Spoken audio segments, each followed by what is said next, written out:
ನೋಡಿ, ದೇವಕ್ಕೆ ಮುಂಚಿತವಾಗಿ ಹೇಳ್ತಾ ಇದೆ, ಮಕ್ಕಳೇ ಏನಿದೆ ಈ ಲೋಕದಲ್ಲಿ ನಿಮಗೆ ಅವಮಾನ ಇದೆ, ಸಂಕಟ ಇದೆ, ಸಾಲ ಇದೆ, ರೋಗ ಇದೆ, ಚಿಂತೆ ಇದೆ, ಏನಿದೆ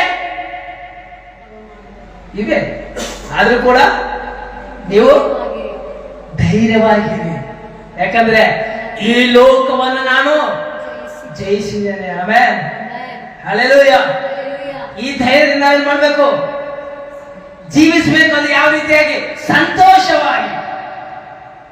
ಯಾವ ರೀತಿ? ಸಂತೋಷವಾಗಿ. ಯಾಕಂದ್ರೆ ನಮ್ಮ ತಂದೆ ಈ ಲೋಕವನ್ನ ಜಯಿಸಿದ್ದಾನೆ. ಹೌದು, ಈ ಲೋಕದ ಚಿಂತೆ ಇದೆ, ಓಕೆ, ಪರವಾಗಿಲ್ಲ. ಆ ಚಿಂತೆಯನ್ನ ಜಯಿಸಿದ ನನ್ನ ದೇವರು. ಆ ರೋಗದ ಮೇಲೆ ಜಯವನ್ನು ಗೆದ್ದಿದ್ದಾನೆ ನನ್ನ ದೇವರು. ಹಲ್ಲೆಲೂಯ. ಆ ಸೈತಾನ ಎಷ್ಟೇ ಏನೇ ಮಾಡಿದ್ರು ಕೂಡ ಅದರ ಮೇಲೆ ನನ್ನ ತಂದೆಯ ಜಯ ಇದೆ. ಎಷ್ಟೇ ಸೈನ್ಯ ಬರಲಿ, ಸೈತಾನದು ಏನಿದೆ ಜಯ ನಮ್ಮದೇ ಇದೆ. ಯಾಕಂದ್ರೆ ನಮ್ಮ ತಂದೆ ಲೋಕವನ್ನೇ ಜಯಿಸಿದ್ದಾನೆ. ಹಲ್ಲೆಲೂಯ. ಅದಕ್ಕೆ ದೇವರು ವಾಕ್ಯ ಹೇಳುತ್ತೆ, ಯುದ್ಧ ಭೂಮಿಯು ಸನ್ನದ್ಧವಾಗಿದ್ದರೂ ಕೂಡ ಜಯವು ಯೆಹೋವನಿಂದಲೇ. ಹಲ್ಲೆಲೂಯ.